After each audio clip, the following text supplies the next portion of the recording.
আজকে রবিবার আর রবিবারের দিনটা একটু অন্যরকমভাবেই কাটে, কাজ কম থাকে, ঘরের কাজটা বেশি থাকে একটু, কিন্তু যেহেতু স্কুল আর টিউশনি নেই তো তাই জন্য একটু অন্যরকম দিন রবিবার দিনটা। রবিবার আমি সকালে উঠেছি আর সকালে উঠে ওয়েদারটা জাস্ট কেমন আমি তোমাদেরকে দেখাচ্ছি, দাঁড়াও।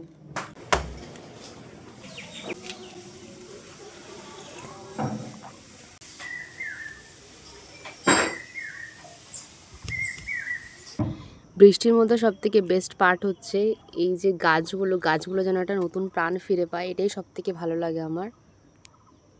আমার এখানে বেশ কয়েকটাই গাছ আছে, বর্ষাতে আবার নতুন কয়েকটা দানা যেগুলো আমি নিয়ে এসেছিলাম ফুলের দানা, সেগুলোকে রিপোর্ট করতে হবে। আর এছাড়া কিন্তু কয়েকটাই আছে। বৃষ্টি হলেও সকালে কিন্তু যথেষ্ট পরিমাণে গরম ছিল, এতটাই গরম আমি চা খাচ্ছিলাম, ঘাম কিন্তু ঝরে পড়ছিল। যতই ঘাম হোক না কেন, চা খাওয়া কিন্তু বন্ধ দেওয়া যাবে না। সকালে চা ছাড়া কিন্তু দিনই শুরু হয় না। আর আজকে একটু হেয়ার কেয়ার করব আর তার সাথে ফেশিয়াল একটা ট্যান রিমুভাল প্যাকও বানাবো। তো চলো বানানো যাক। আমি এখানে প্রথমে কলা নিয়েছি, কলাগুলোকে একটু ম্যাশ করে নেব। তারপর আমি এর মধ্যে দিয়ে দেবো 1 চামচ চালের গুঁড়ো আর 1 চামচ মধু। টক দই থাকলে খুবই ভালো, কিন্তু আমার কাছে যেহেতু টক দই ছিল না তাই জন্য আমি এখানে পাতিলেবু নিয়েছি। দুটোই অ্যাসিডিক জিনিস, খুব ভালোই কাজ করবে। তো এটাকে খুব সুন্দর করে মিশিয়ে নিয়েছি। আর যেহেতু কলা, সেই জন্য কিন্তু খুব ভালো করে চুলটাকে ওয়াশ করতে হবে। ভালো করে ওয়াশ না করলে কিন্তু চুলের গায়ে লেগে থাকবে, তো এটা অবশ্যই খেয়াল রাখতে হবে। হেয়ার মাস্কের জন্য কলা অবশ্যই খুব ভালো। এটা কমপ্লিট হলে এবার বানানোর একটা ফেস আর বডি ট্যান রিমুভাল। তো তার জন্য আমি এখানে চিনির গুঁড়ো নিয়েছি, অল্প পরিমাণে কফি আর নিয়েছি মধু। যেহেতু আমার কাছে বডি ওয়াশ ছিল না তাই আমি এখানে একটু অল্প পরিমাণে ফেস ওয়াশ নিয়ে নিয়েছি। তারপর এটাকে সারা গায়ে মেখে নিলাম। স্নান কমপ্লিট হয়ে গেছে, তোমরা দেখতে পারো একটু গ্লো করছে স্কিনটা, করছে। তো বাকি কাজগুলো সেরে নিয়ে একটা রান্না বাকি আছে, সেটাও করবো। রবিবারে কাজ তেমন ছিল না, কিন্তু তাও স্নান করতে দেরি হয়ে গেল আর ঠাকুরের খাবার দিতেও দেরি হয়ে গেছে। তো এই ছোটোখাটো টুকটাক কাজের মধ্যে কিন্তু সারাদিনটা ঠিক পার হয়েই যায়। এখন কিছুটা রান্না করতে হবে, বেশিরভাগটা মা করে দিয়েছে, আমি একটা বাকি ছিল সেটা আমি করছি। আর বাকি রান্না কিন্তু এখানে প্রায় কমপ্লিট, মা করেই দিয়েছে অলরেডি। তো এখন লাঞ্চ টাইম। বেসিক্যালি রবিবার করে বাড়িতে মাছের আইটেমগুলো বেশি হয়। এমন নয় যে সানডে মানে চিকেন খেতেই হবে। তো আজকে লাঞ্চে কি হয়েছে আমি তোমাদেরকে দেখাচ্ছি। আজকের মেনুতে আছে মাছের মাথা দিয়ে কচু শাক, তারপর আছে ঝাঁকরোল ভাজা, আর আছে এখানে একটা সবজি দিয়ে একটা মাছের তরকারি, পটল আছে, কাঁঠাল দানা আছে, আর আছে একটা মৃগেল মাছের ঝাল। তো রোববারে এই সিম্পল লাঞ্চটা তোমরা কে প্রেফার করবে আমাকে জানিও। যেহেতু আমি সকালে কলা মাথায় দিয়েছি, এখনও কিন্তু কিছু আছে, আমি অনেকটা ছাড়িয়েছি। এই কলার যে হেয়ার মাস্ক, এটা ব্যবহার করলে অবশ্যই কিন্তু চুলটা ভালো করে ধুতে হয়। আমি অনেকবার ধুয়েছি কিন্তু তারপরেও কিছু থেকে গেছে।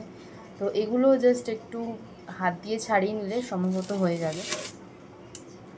লাঞ্চটা করে নেওয়া যাক। তোমাদের আজকে সানডের মেনুতে কী ছিল আমাকে জানিও। অনেকে সানডেতে হয় চিকেন না হলে মাটনটা অবশ্যই প্রেফার করে, কিন্তু চিকেন মাটন এখন যা হেলথ কন্ডিশন দিনের পর দিন হচ্ছে, ওর থেকে তুমি অনেক ধরনের মাছ ট্রাই করতে পারো। যেমন আমাদের বাড়িতে আজকে 2 রকমের মাছ হয়েছে, একটা মৃগেল আর একটা কী মাছ আমি জানি না। তো এই জিনিসগুলো কিন্তু ট্রাই করা যেতে পারে, এতে শরীর ভালো থাকে আর টেস্টটা একটু পরিবর্তন আসে। যখন চিকেন খাওয়ার হয় তখন চিকেনও হয় মাঝে মধ্যে, কিন্তু চিকেনটা একটু কম হয় তুলনামূলক। লাঞ্চটা সেরে নিই। এখন বাজে দুপুর 3টে, আর রোববারের দুপুরটা একটু সত্যি অন্যরকম লাগে, মনে হয় যেন সব কাজ হয়ে গেছে, কোনো কাজের প্রেশার নেই, কোথাও যাওয়ার তাড়া নেই। এই দিনটাকে নিজের মতন করে কাটানো যেতেই পারে। তো আমি সানডের জন্য নিজের কিছু ছোটোখাটো কাজ রাখি, তার মধ্যে কিছু নিজের যত্ন থাকে, কিছু আমার গাছের যত্ন থাকে, একটু ঘর পরিষ্কার করা, মোটামুটি এই টুকটাক কাজগুলো আমি রোববারের জন্য রাখি। তো আজকে একটু হয়েছে, সামান্য অল্প পরিমাণে হয়েছে, বাকিটা আমি চেষ্টা করেছি, টাইম পাইনি। রবিবারের দিন একটু তো ল্যাদ খেতে ইচ্ছেই করেনি। তা আমি তোমাদেরকে আমার ছাদে নিয়ে যাবো, একটা খুব সুন্দর জিনিস দেখাবো, চলো।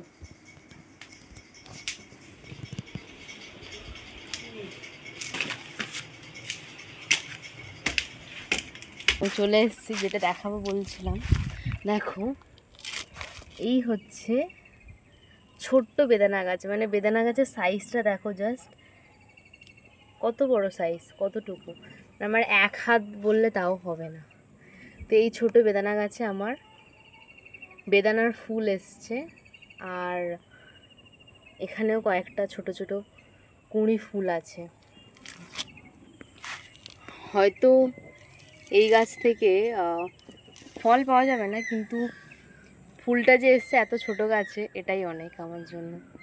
ছাদে আজকে ওয়েদারটা একটু ভালো লাগছে, মানে এই কয়েকদিন যাবত, মানে আজকে সকাল পর্যন্ত কিন্তু মারাত্মক পরিমাণে গরম, মানে এতটাই গরম যে সহ্য করা যাচ্ছিল না, লিটারেলি মানে প্রচণ্ড গরম। কিন্তু আজকে খুব ভালো লাগছে ওয়েদারটা সত্যি। এখন দুপুর 3টের সময় দাঁড়িয়ে মোটামুটি মোটামুটি চলার মতন, খুব একটা তেমন গরম নেই।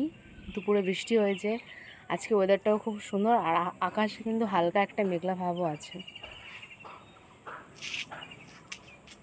ছাদে কিন্তু আমার বিকেলের টাইমটাতে বেশ ভালোই লাগে, কিন্তু মাঝে মধ্যে স্কুল থেকে বাড়ি এসে এতটা পরিমাণে রোদ হয়, মানে এতটা গরম যে জাস্ট সহ্য করা যায় না, মানে ভীষণই গরম। তখন তো 5টা পর্যন্ত রোদ দেয়, কিন্তু আজকে ওয়েদারটা ভালো লাগছে। তো আমি রেডি হয়েছি আজকে বিকেলে একটা ছোট শর্ট ভিডিও করার জন্য, আর আমার ক্যামেরাম্যান দেখো, এই যে, আয় এদিকে, কোথায় যাচ্ছিস, এদিকে আয়। এটা হচ্ছে আমার ক্যামেরাম্যান, ও আমাকে আমার ক্যামেরা ধরে দিতে হেল্প করে, ও খুব ভালো ক্যামেরাম্যান, লজ্জা পাচ্ছে। চলো ভিডিওটা শ্যুট করা যাক।